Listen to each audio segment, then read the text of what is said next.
Subtítulo: El principio vital. 16.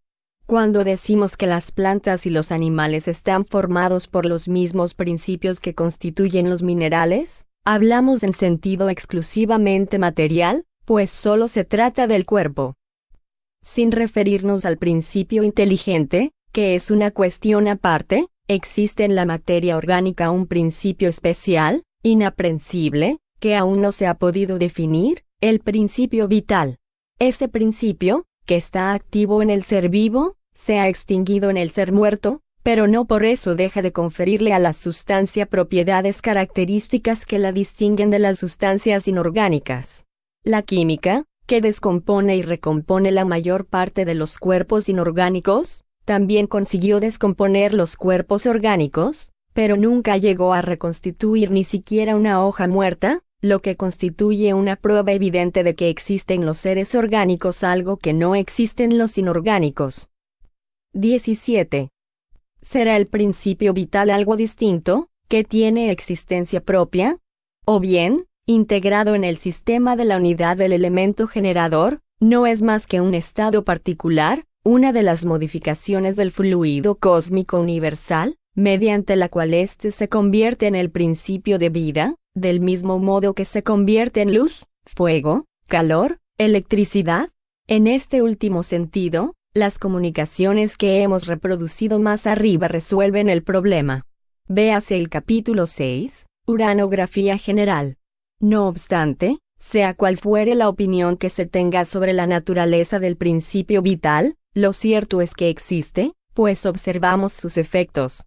Por lo tanto, podemos admitir lógicamente que, al formarse, los seres orgánicos han asimilado el principio vital, pues este es necesario para su destino, o si se prefiere, que ese principio se desarrolló en cada individuo por efecto mismo de la combinación de los elementos, tal como se desarrollan en ciertas circunstancias el calor, la luz y la electricidad. 18. Al combinarse sin el principio vital, el oxígeno, el hidrógeno, el nitrógeno y el carbono solo habrían formado un mineral o cuerpo inorgánico. Sin embargo, puesto que el principio vital modifica la constitución molecular de ese cuerpo, le confiere propiedades especiales y, en lugar de una molécula mineral, se obtiene una molécula de materia orgánica. La actividad del principio vital es mantenida durante la vida mediante la acción del funcionamiento de los órganos, del mismo modo que el calor por el movimiento de rotación de una rueda. Al cesar esa acción, con motivo de la muerte, el principio vital se extingue, al igual que el calor cuando la rueda deja de girar. No obstante, el efecto producido sobre el estado molecular del cuerpo por el principio vital subsiste hasta después de la extinción de ese principio, como la carbonización de la madera persiste después de que se ha extinguido el calor. En el análisis de los cuerpos orgánicos, la química encuentra los elementos que los constituyen, oxígeno, hidrógeno, nitrógeno y carbono, pero no puede reconstituir aquellos cuerpos, dado que ya no existe la causa, le es imposible reproducir el efecto, mientras que sí puede reconstituir una piedra. 19. Hemos tomado como elemento de comparación el calor que se desarrolla por el movimiento de una rueda, por tratarse de un efecto común, que todos conocen, y es más fácil de comprender. No obstante, habríamos sido más exactos si hubiésemos dicho que, en la combinación de los elementos para formar los cuerpos orgánicos, se desarrolla la electricidad. Los cuerpos orgánicos serían entonces verdaderas pilas eléctricas, que funcionan mientras los elementos de esas pilas se encuentran en las condiciones requeridas para producir electricidad. Esa es la vida, y que dejan de funcionar cuando esas condiciones desaparecen, esa es la muerte. De acuerdo con esto, el principio vital no sería más que una especie particular de electricidad, denominada electricidad animal, que durante la vida se desprende mediante la acción de los órganos, y cuya producción cesa en ocasión de la muerte, a raíz de que se extingue esa acción. Subtítulo: Generación espontánea. 20. Es natural preguntarse por qué ya no se forman seres vivos en las mismas condiciones en que se formaron los primeros que aparecieron en la Tierra. La cuestión de la generación espontánea, que actualmente preocupa a la ciencia, aunque todavía no haya un acuerdo en cuanto a su resolución, no deja de arrojar luz sobre ese punto. El problema propuesto es el siguiente: en nuestros días, se forman espontáneamente seres orgánicos por la simple reunión de los elementos que los constituyen, sin gérmenes producidos previamente por el modo habitual de generación. Dicho de otro modo, ¿se forman seres sin padre ni madre? Los partidarios de la generación espontánea responden afirmativamente, y se apoyan en observaciones directas que parecen concluyentes. Otros piensan que todos los seres vivos se reproducen los unos mediante los otros, y se basan en el hecho, constatado por la experiencia, de que los gérmenes de ciertas especies vegetales y animales, incluso dispersos, conservan la vitalidad en estado latente durante un lapso considerable, hasta que las circunstancias sean favorables a su eclosión. Esta opinión deja siempre pendiente la cuestión sobre cómo se formaron los primeros tipos de cada especie. 21. Sin rebatir ninguno de los dos sistemas, conviene destacar que el principio de la generación espontánea evidentemente solo se puede aplicar a los seres de los órdenes más inferiores de los reinos vegetal y animal, a aquellos en los cuales la vida comienza a despuntar y cuyo organismo, extremadamente simple, es en cierto modo rudimentario. Fueron esos, de hecho, los primeros que aparecieron en la Tierra y cuya formación debió de ser espontánea. En ese caso, asistiríamos a una creación permanente, análoga a la que se produjo en las primeras edades del mundo. 22. Pero entonces, ¿por qué no se forman de la misma manera los seres de organización compleja? Es un hecho positivo que esos seres no han existido siempre, por consiguiente, tuvieron un comienzo. Si el musgo, el líquen, el zoófito, el infusorio, las lombrices intestinales y otros se reproducen espontáneamente, ¿por qué no sucede lo mismo con los árboles, los peces, los perros o los caballos? Por el momento, aquí se detienen las investigaciones, se pierde el hilo conductor, y hasta que éste sea encontrado, el terreno queda abierto a las hipótesis. Sería, pues, imprudente y prematuro presentar estos sistemas como verdades absolutas. 23. Si la generación espontánea es un hecho demostrado, por más limitado que sea, no deja de constituir un hecho fundamental, un hito capaz de indicar el camino para nuevas investigaciones. Si los seres orgánicos complejos no se producen de esa manera, ¿quién sabe cómo comenzaron? ¿Quién conoce el secreto de todas las transformaciones? Si vemos al roble brotar de la bellota, ¿quién puede sostener que no exista un lazo misterioso entre el pólipo y el elefante? Véase el numeral 25. En el estado actual de nuestros conocimientos, no podemos instalar la teoría de la generación espontánea permanente más que como una hipótesis probable, que un día, tal vez, ocupe un lugar entre las verdades científicas reconocidas. 51. Nota de Allan Kardec. 51. Véase, en la Revista Espírita de julio de 1868, el artículo acerca del desarrollo de la teoría de la generación espontánea, la generación espontánea y la génesis. Fin de la nota. Subtítulo: Escala de los seres orgánicos. 24. No existe una delimitación nítidamente marcada entre los reinos vegetal y animal. En las fronteras de los dos reinos están los zoófitos o animales plantas, cuyo nombre indica que participan de uno y otro y les sirven como punto de contacto. Al igual que los animales, las plantas nacen, viven, crecen, se alimentan, respiran, se reproducen y mueren. También necesitan luz, calor y agua para vivir. En caso de que les falten esos elementos, se marchitan y mueren. La absorción de un aire viciado y de sustancias deletéreas las envenena. Su carácter distintivo más acentuado es el hecho de que permanezcan vinculadas al suelo y extraigan de él su alimento, sin desplazarse. El zoófito tiene la apariencia exterior de la planta. Como planta, se mantiene vinculado al suelo; como animal, la vida en él se encuentra más manifiesta, toma su alimentación del medio ambiente. Un escalón más arriba, el animal es libre y busca su alimento. En primer lugar, se encuentran las numerosas variedades de pólipos de cuerpos gelatinosos, que carecen de órganos bien definidos, y solo difieren de las plantas por la facultad de locomoción.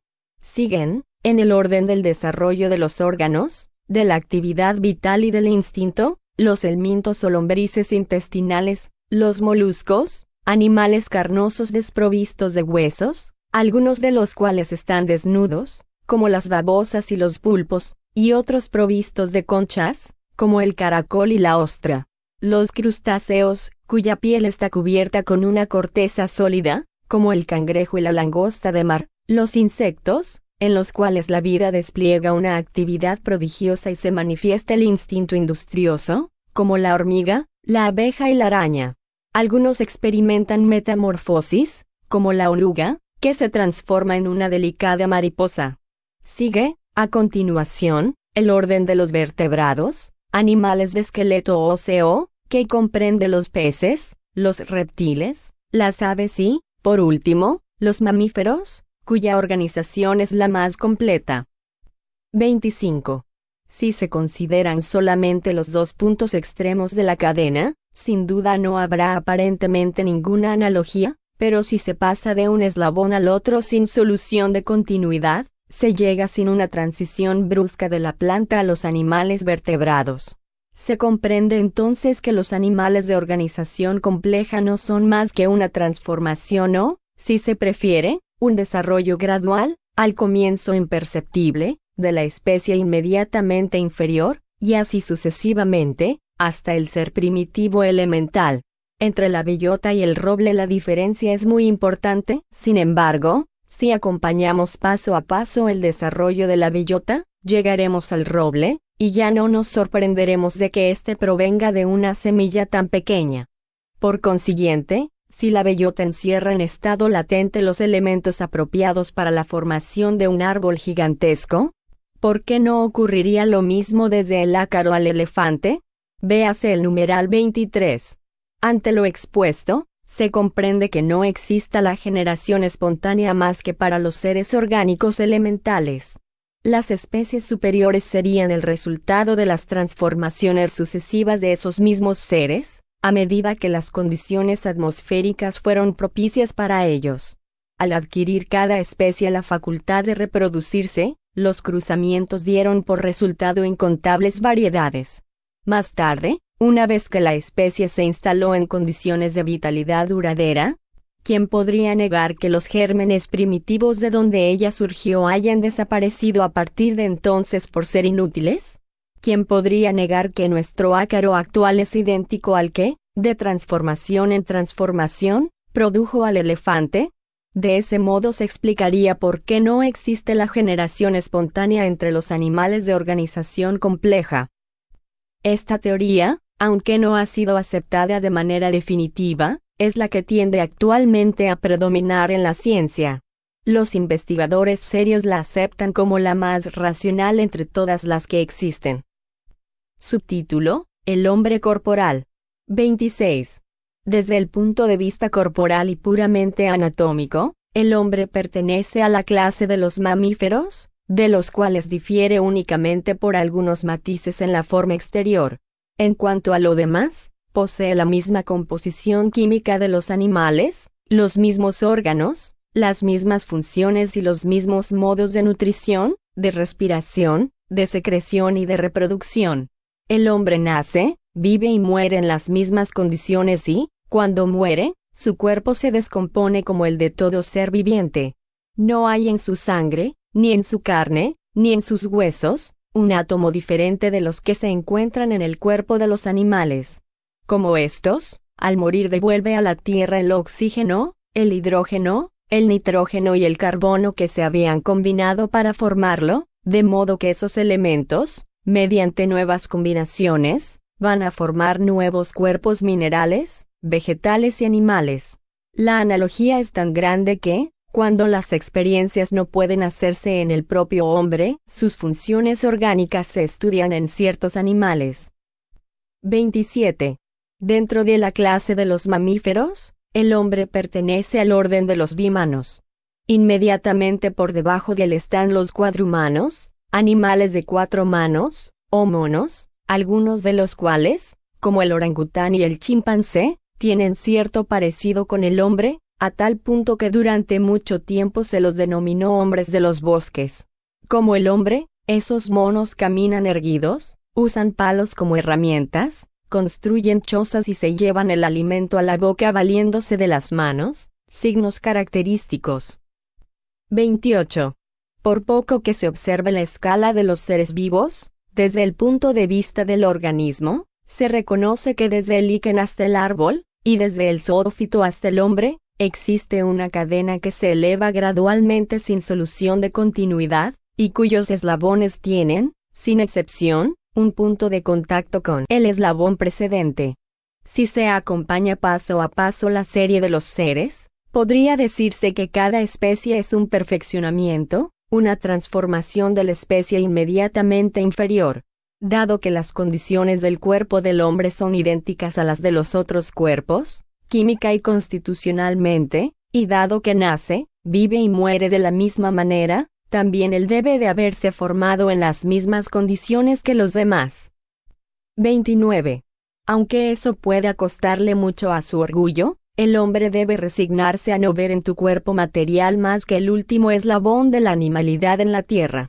Ese es el inexorable argumento de los hechos, contra el cual sería inútil protestar. No obstante, cuanto más disminuye para él el valor del cuerpo, tanto más crece en importancia el principio espiritual. Si el primero lo nivela con los irracionales, el segundo lo eleva a una altura inconmensurable. Vemos el límite extremo del animal, pero no vemos el límite al que puede llegar el espíritu del hombre. 30. En eso el materialismo puede ver que el espiritismo, lejos de temer a los descubrimientos de la ciencia y su positivismo, va al encuentro de ellos y los provoca, porque tiene la certeza de que el principio espiritual, que tiene existencia propia, en nada será perjudicado.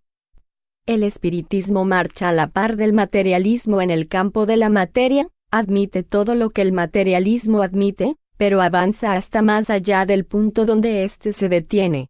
El espiritismo y el materialismo son como dos viajeros que caminan juntos a partir del mismo lugar, llegados a una cierta distancia, uno de ellos dice, no puedo seguir.